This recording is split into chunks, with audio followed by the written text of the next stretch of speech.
takutnya kan nanti bisa terjadi kelaparan, ya kelaparan, jadi susah pangan. moral itu kan jadi rusak nanti Mbah, karena untuk kehidupan Manusia itu akan bisa menjadi lebih beringas, bisa memakan sesama saudaranya. Dalam artian ya bukan sesama memakan daging saudaranya, tetapi apa yang dimiliki saudaranya, bagaimanapun caranya, direbut. Perut itu kalau sudah lapar, pikiran itu sudah tidak normal. Sini sama sini sudah, sini mengikuti sini pasti. Ini lapar, ini bagaimana caranya biar ini. Kalau sudah tidak ada yang dimakan, sudah tidak ada uang apa-apa mahal, sekitarnya yang jadi sasaran. Tidak peduli sanak saudara, tidak peduli. Yang penting anakku kenyang, tidak menangis kelaparan. Yang penting perutku kenyang, bisa bertahan hidup.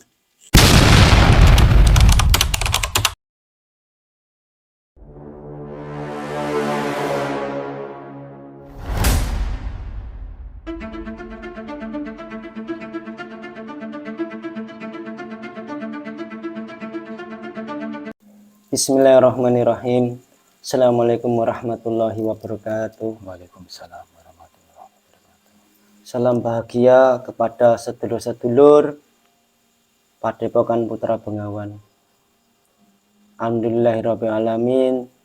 Di kesempatan hari ini Padepokan Putra Bengawan mau mengungkap tentang gerbang Goro-Goro Kolobendu apa di tahun ini sudah mulai dibuka. Sebelum kita mulai, saya ucapkan banyak terima kasih kepada sedulur-sedulur Padepokan Putra Bengawan yang sudah mendukung berjalannya channel Padepokan Putra Bengawan dengan cara menonton, mensubscribe, like, dan komen. Atas kebaikan sedulur semua, mudah-mudahan Allah membalas beribu-ribu kali lipat kebaikan, dimudahkan segala pintu-pintu rezeki yang halal, yang barokah, dan diperlancarkan semua urusan-urusan. Untuk menyingkat waktu, monggo kita mulai proses mediumisasi. Mohon doanya sedulur, mudah-mudahan proses ini nanti bisa berjalan dengan lancar, tidak ada halangan apapun. Dan saya mohon kepada sedulur-sedulur semua, perlu ditekankan nanti apa yang dikatakan jin yang saya masukkan di dalam tubuh mediator jangan 100% dipercaya, karena jin itu tidak boleh dipercaya. Kita merujuk ya kepada para guru-guru, alim ulama, kepada Al-Quran dan hadis sebagai rujukan kunci selamat kita dunia dan akhirat. Monggo dimulai proses medium. Sudah siap Mas Dul? Insya Allah. Kesempatan hari ini kita ditemani mediator kita Mas Dul Rahman. Mudah-mudahan diberikan kelancaran, kesehatan ya Mas Dul. Amin ya rabbal alamin. Bismillahirrahmanirrahim. Tidak ada hal-hal negatif dari medium insyaallah. Bismillahirrahmanirrahim. Ya Allah, dan izin beliau Sahihul Nirwana sesosok gaib yang sudah muslim, yang bisa menjelaskan tentang Goro-Goro Kolobendu. Sebenar-benarnya jika penyusup atau melestarikan dan langsung terlempar ke api neraka. Sallallahu alaihi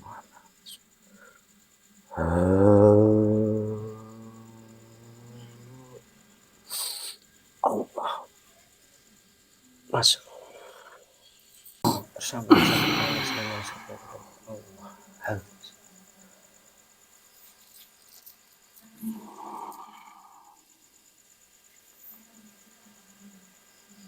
Assalamualaikum warahmatullahi wabarakatuh.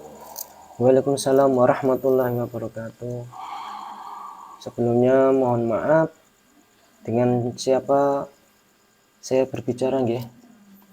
Kula Ronoloyo. Ronoloyo. Sampean sesok napa sampean? Jen. Dari mana sampean? Kula saking Gunung Dieng. Dieng. Nggih. Kula protek dulu nggih kebenarannya untuk Sumangga. menjaga kalau ada penyusup nggih. Sumangga. Bismillahirrahmanirrahim ya Allah. Jika makhluk ini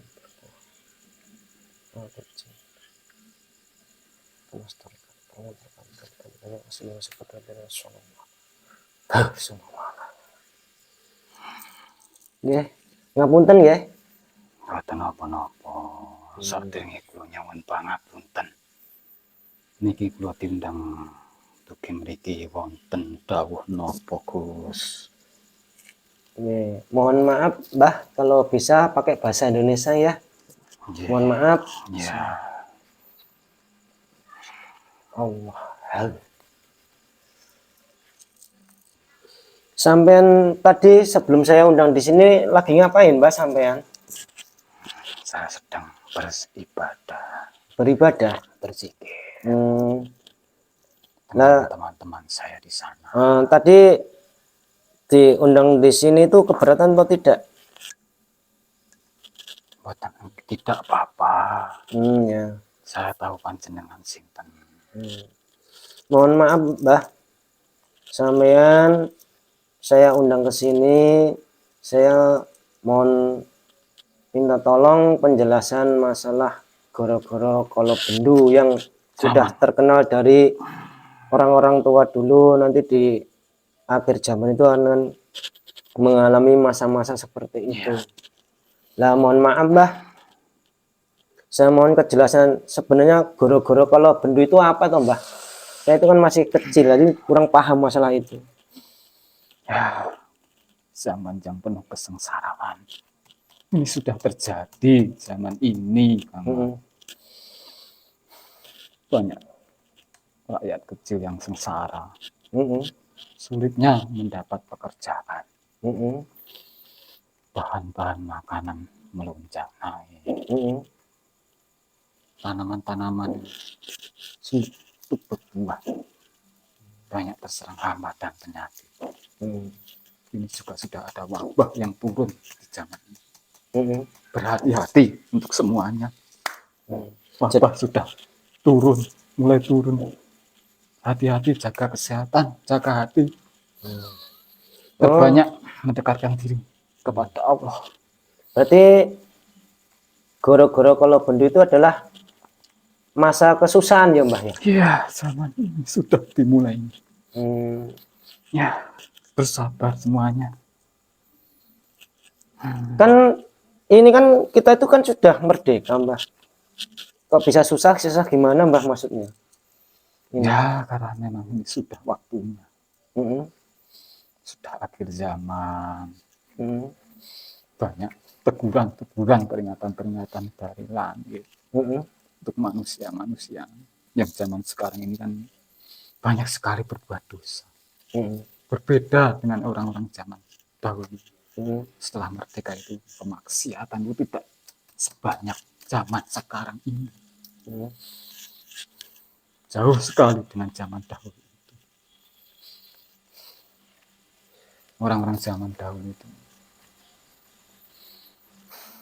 beribadah itu bisa dekat dengan Sang Pencipta secara lahir dan batin. Kalau zaman sekarang ini kebanyakan hanya secara lahirnya saja. Ini mohon maaf Mbah, kan kalau kita berbicara masalah susah dalam kehidupan, kan Nusantara ini Mbah, itu kan sumber-sumber alam, Kemari pahlawan. nah itu kan seharusnya kan bisa makmur Mbah. Kalau dilihat dari hasil bumi juga melimpah, hasil tambang juga melimpah. Kok bisa susah itu disebutkan apa Mbah? Banyak penguasa-penguasa negeri ini yang serakah. Menjual sumber daya alam ke orang-orang asing. Ya untuk kepentingan perut mereka sendiri. Tidak memikirkan rakyatnya. Mereka diiming-imingi sekepok uang untuk perutnya. Agar sumber daya alam ini bisa dikelola pihak-pihak dari luar sana tanpa memikirkan rakyatnya. Ya kalau sebenarnya mau bersabar dan mau berpikir, penguasa-penguasa negeri ini ya sebenarnya bisa mengelola. Tapi ya karena tadi ada segelintir penguasa-penguasa yang serakah. Itu serakahnya itu maksudnya dikorupsi atau gimana, Mbah? Ya dikasih amplop, kasarannya itu ya dikasih sokongan. Itu untuk melancarkan usahanya itu ya? Kamu tak kasih, ini saya kelola. Dari luar itu masih amplop. Sebenarnya dia itu tahu ini bisa bermanfaat untuk rakyat. Tapi ya karena amplop itu tadi kan lebih instan, lebih cepat. Kalau dengan pengelolaan kan lebih lama prosesnya. Seharusnya kalau itu tidak ada praktek-praktek seperti itu, sebenarnya kan untuk kesejahteraan masyarakat negara ini bisa terkaya sedunia. Semuanya ada. Sumber daya alam di negara ini. Penopang sebenarnya. Penopang seluruh dunia. Dunia tanpa sumber daya alam yang ada di Nusantara ini, mereka itu miskin semuanya. Kan kalau ditengok, Mbah, itu dari emas itu yuk melimpah, dari batu bara juga melimpah, dari hasil-hasil hutan itu kan melimpah. Kenapa kok rakyat Indonesia itu kok banyak yang mengeluhkan mencari pekerjaan susah, untuk kehidupan ekonomi sehari itu kok banyak yang pas-pasan? Itu sebenarnya ada apanya, Mbak? Kalau ditengok dulu sama sekarang kan buminya juga sama. Justru masa sekarang itu kan lebih modern, lebih mudah. Kenapa kok malah menjadi lebih susah? Ya karena itu tadi banyak pihak-pihak yang di atas itu untuk kepentingan mereka sendiri. Itu berarti ada kesalahan di dalam pemrosesan di atas ya, Mbak? Ya sebenarnya dari pemimpin yang terakhir ini, Bapak Joko Widodo, sebenarnya sudah mulai banyak pembenahan dimanfaatkan secara maksimal sumber daya alam itu, akan dikelola dengan sangat maksimal. Diturunkan tenaga-tenaga ahli untuk mengolah sumber daya alam itu agar bisa maksimal. Sebenarnya sudah dimulai ya, karena bagaimana juga. Oh berarti itu terkadang itu kesalahan dari bawah-bawahan itu ya, Mbah? Iya. Karena mereka itu tidak lurus dengan apa yang dicita-citakan oleh Jokowi itu tadi. Dan nanti, Mbah, kan kalau cerita-cerita orang-orang tua dulu, Mbah, kalau bendu itu nanti kan ibaratnya jadi larang pangan kalau Jawa, Mbah. Kalau bahasa Indonesia itu makanan jadi mahal. Itu disebabkan karena apa, Mbah? Ya karena cuaca sekarang ini kan berbeda, sudah berubah. Jadi curah hujan itu kan tidak menentu kalau ya seperti istilahnya Raman Joyoboyo itu ada yang berbunyi hujan salah mongso. Jadi hujan itu datangnya itu tidak sesuai dengan musim-musim yang kemarin. Harusnya musim kemarin itu kan kesempatan untuk para petani itu untuk memperoleh hasil yang lebih maksimal. Tapi malah terjadi hujan. Ya. Tidak jadi mendapatkan hasil yang maksimal. Kan sekarang itu juga banyak banjir-banjir itu, jadi nanti lahan-lahan itu tidak bisa ditanami. Iya, tenggelam semuanya, dan juga juga mulai banyak bencana-bencana alam. Kalau kebanjiran itu tanamannya semuanya tenggelam, semuanya ditanami pasti mati. Ini kemungkinan nanti berjalannya lama tidak, Mbak, proses-proses ini nanti, Mbak? Ya lumayan. Ini kan beberapa tahun ke depan itu kan nanti menunggu kemunculan beliau. Nanti takutnya kan nanti bisa terjadi kelaparan. Ya kelaparan, jadi susah pangan. Moral itu kan jadi rusak nanti, Mbak, karena untuk kehidupan manusia itu akan bisa menjadi lebih beringas. Bisa memakan sesama saudaranya. Dalam artian ya bukan sesama memakan daging saudaranya, tetapi apa yang dimiliki saudaranya bagaimanapun caranya direbut. Perut itu kalau sudah lapar, pikiran itu sudah tidak normal. Sini sama sini sudah, sini mengikuti sini pasti. Ini lapar, ini bagaimana caranya biar ini. Kalau sudah tidak ada yang dimakan, sudah tidak ada uang apa-apa mahal, sekitarnya yang jadi sasaran. Tidak peduli sanak saudara, laki tidak peduli. Yang penting anakku kenyang, tidak menangis kelaparan. Yang penting perutku kenyang, bisa bertahan hidup. Ini berarti nanti bisa berbahaya ya Mbah? Sangat berbahaya sekali. Ya, banyak-banyak mendekatkan diri kepada Tuhan yang Maha Kuasa. Berarti nanti itu kata-kata orang tua dulu, yang paling beruntung itu orang-orang yang eling lan waspada itu ya Mbah? Ya, orang-orang yang beriman. Eling kalian pangerane. Waspada dengan dosa-dosa. Ya, orang-orang yang tersebut, orang yang dekat, mau mendekatkan diri kepada Tuhannya, itu orang yang insya Allah selamat di zaman ini. Mau bersabar dengan ujian-ujian hidup. Dengan banyak melakukan tirakat-tirakat ya Mbah, Ya, untuk menguatkan rohaninya biar nafsunya itu tidak bergejolak. Ya, mulai sekarang itu berbanyak puasa. Dilatih mulai sekarang itu berbanyak puasa ya. Dimulai dari puasa-puasa Senin Kamis, Ramadan itu kalau bisa jangan bolong. Puasa yang benar, melatih perut ini agar tidak kaget nanti. Nanti kalau kaget ya bahaya. Tiba-tiba nggak ada makanan, nggak pernah puasa. Bagaimana caranya? Iblis itu membisiki. Otak ini sudah nggak karu-karuan, pikirannya sudah tidak bisa nih. Oh, berarti yang dikatakan orang tua eling waspada itu ya itu Mbah, eling nanti ya kehidupan ini akan jadi seperti itu. Iya. Ya semua itu atas kehendak Allah. Jadi kita harus eling kepada Allah. Ya, dan waspada itu berhati-hati ya Mbah, untuk menghadapi keadaan seperti itu kita harus banyak tirakat. Ya, banyak mengosongkan perut, banyak mendekatkan diri kepada Tuhan agar kita itu dikuatkan. Rohani kita, jasad kita agar dikuatkan. Dengan berzikir itu kan insya Allah kita itu bisa kenyang. Karena Allah itu yang memberikan kekenyangan dan yang memberikan kelaparan itu Allah. Kita kan berserah dirilah, banyak-banyak mengingat Allah dengan berzikir, insya Allah. Oh, berarti selamat itu dengan makanan berzikir, insya Allah selamat. Kalian yang mau sering berzikir, zikir itu adalah makanan rohani manusia.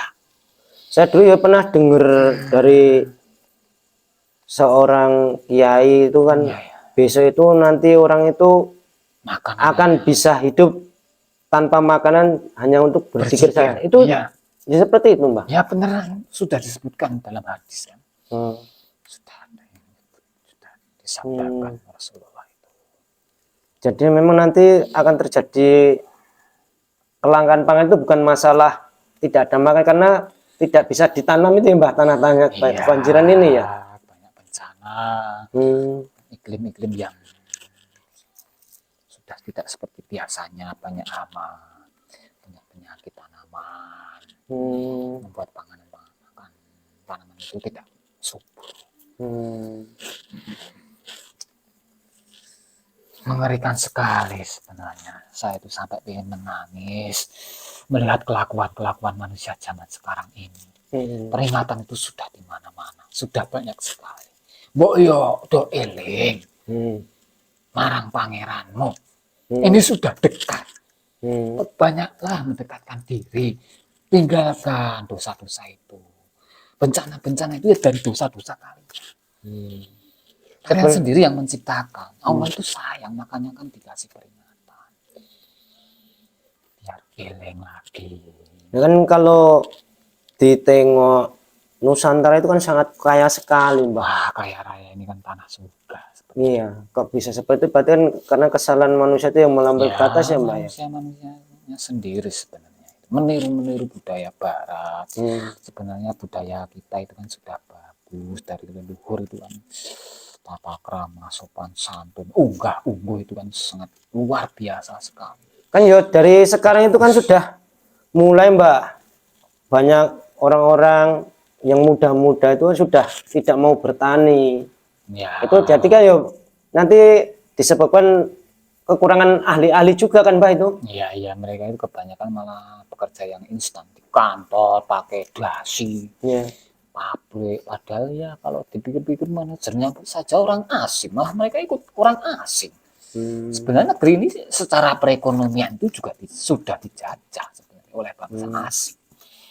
Ya mereka memproduksi barang-barang jadi distorkan ke luar negeri. Ya, luar negeri jual ke sini lagi. Jual ke sini lagi, kita yang beli, kita kan sudah dibodohi, sudah dijajah secara perekonomian, kita itu sudah terjajah. Berarti seharusnya itu manajemen dari pemerintah itu dirubah ya, Mbak. Dirubah, digalakkan pertanian, mal-mal, gedung-gedung tinggi itu sebenarnya kan merampas lahan-lahan. Lahan pertanian yang seharusnya ditanami tanaman-tanaman itu malah didirikan gedung-gedung, mal-mal. Itu kan juga mempengaruhi nanti jadi larang banyak seperti itu ya, Mbak? Iya, itu termasuk. Kan kalau mal ditanami padi kan tidak mungkin. Ya tidak bisa itu.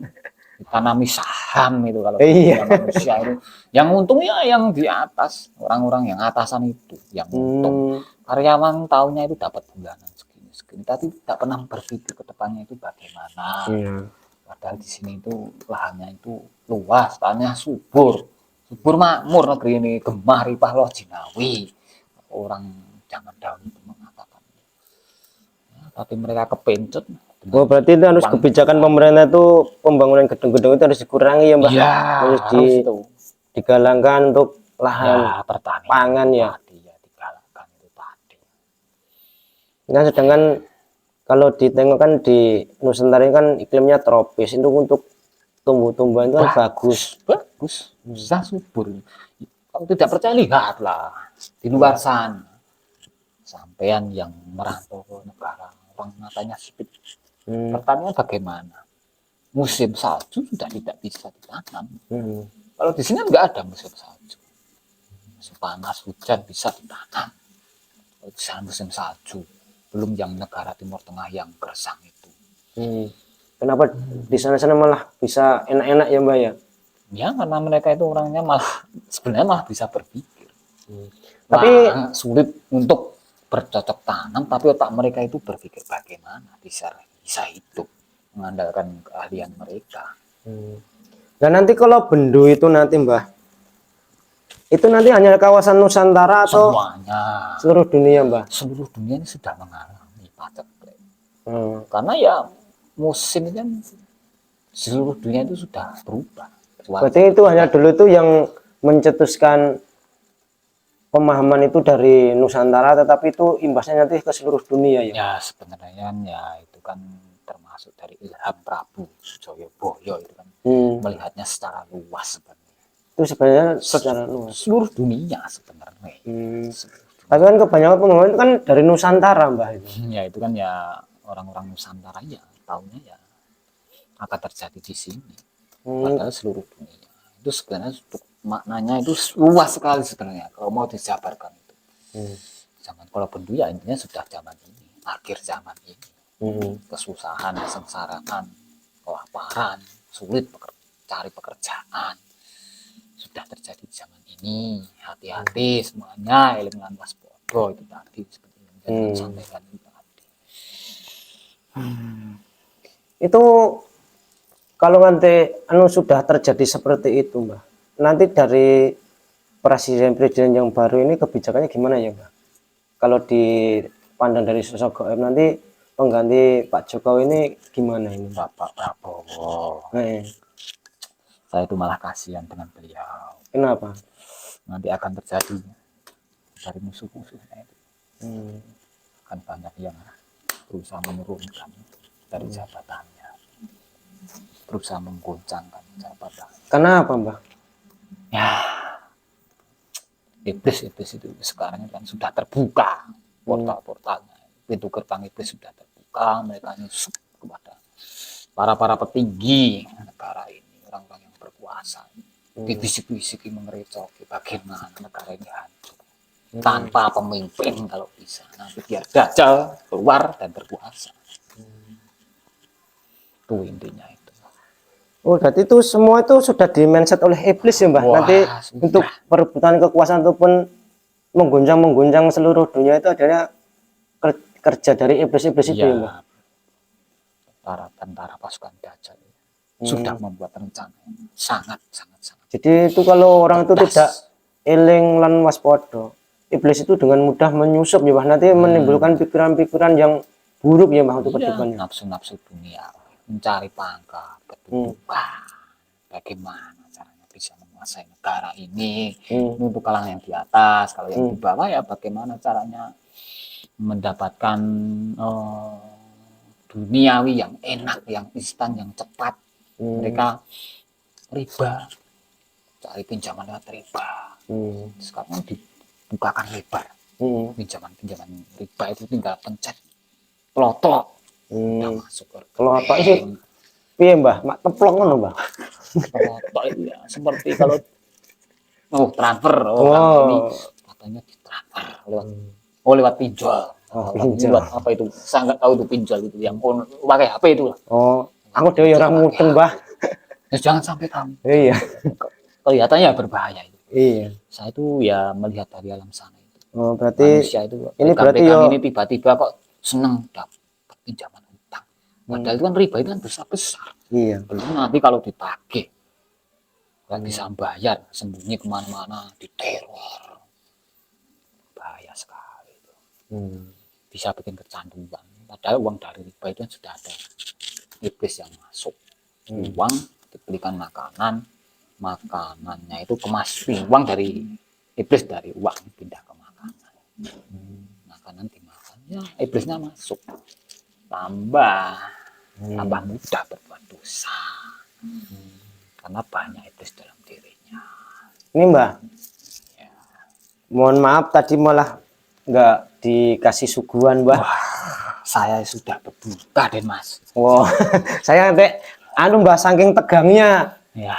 Dengan masalah kalau bendi ini kan saya tuh ya berpikirnya agak ngeri, Mbah, itu, Mbah. Saya sendiri yang bercerita itu sebenarnya juga merinding. Iya. Kasihan, saya tuh manusia itu kasihan. Apa kita bisa menghadapi seperti itu?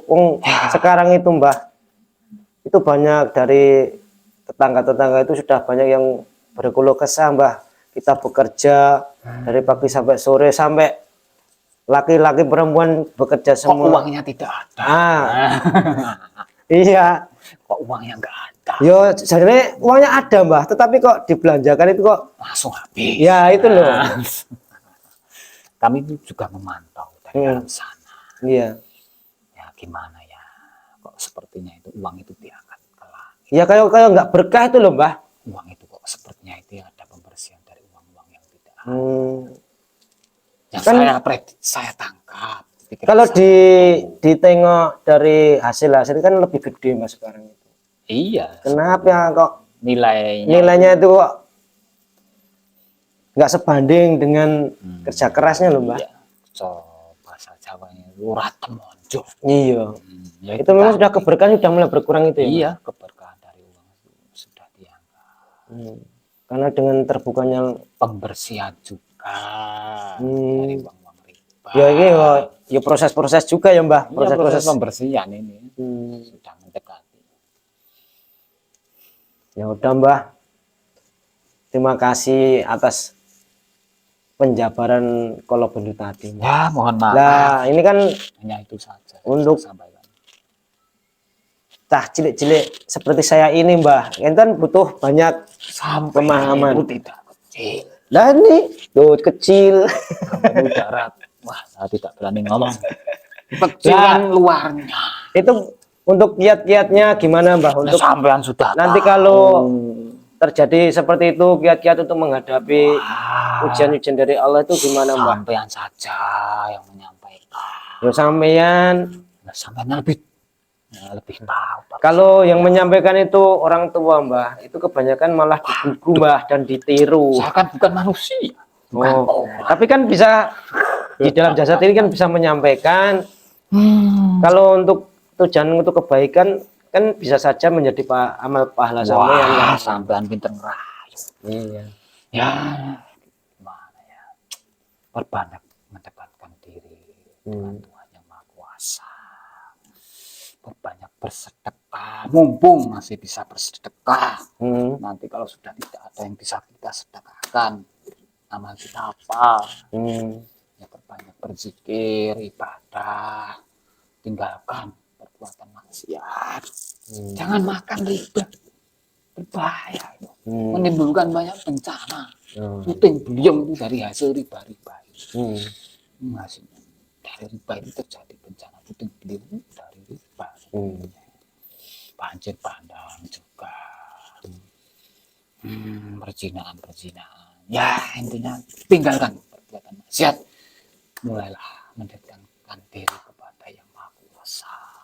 Bertaubat. Beribadah yang benar. Jangan cuma zahir. Batin kita juga harus mengingat Allah. Selalu berzikir. Setiap saat. Tarikan nafas kita itu. Kalau bisa usahakan zikir. Allah. Agar kita dikuatkan oleh Allah. Allah itu yang memberikan kita kekenyangan. Juga memberikan kita menjadikan kelaparan. Itu juga Allah sebenarnya. Hanya itu saja. Yes, terima kasih ya Mbah. Ya, atas masukan-masukan dan saran-sarannya. Mudah-mudahan nanti bisa bermanfaat kepada sedulur-sedulur semuanya Mbah. Monggo sampean undur diri, melanjutkan tugas. Mohon maaf nggih. Ya sama-sama Mbah. Mohon maaf jika saya itu banyak kesalahan, salah kata. Saya itu juga banyak dosa. Sama Mbah. Iya. Diundang ke sini sebenarnya saya itu minder. Ya semoga ya bermanfaat. Saling mengingatkan. Saya juga diingatkan. Saya juga minta doanya biar bisa istiqomah di sana. Bisa. Amin. Ya, biar bisa kuat saya bertugas. Ya amin. Ya. Pamit diri. Assalamualaikum warahmatullahi wabarakatuh. Waalaikumsalam warahmatullahi wabarakatuh. Bismillahirrahmanirrahim. Ya Allah. Keluar bersama Allah.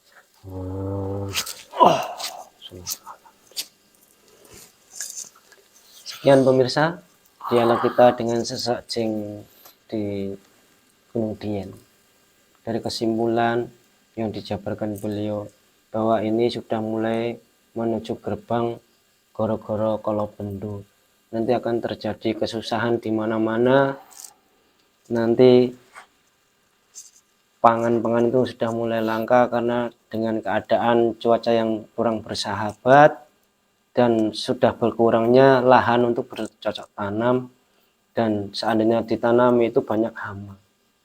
Dan untuk diingat lagi, kita itu harus eling lan waspada, eling kepada Allah dan waspada dengan keadaan-keadaan. Kita harus banyak mengkaji diri, banyak tirakat untuk mendekatkan diri kepada Allah, untuk penggemblengan rohani-rohani kita agar bisa menekan hawa nafsu kita, tidak mengikuti huru-hara yang ada di luar. Kita bisa berpikir dengan bening dan jernih. Untuk memilah antara baik dan buruk. Sekian dulu, bila ada salahnya mohon maaf yang sebesar-besarnya. Billahi taufiq wal hidayah. Akhirul salam. Assalamualaikum warahmatullahi wabarakatuh. Waalaikumsalam.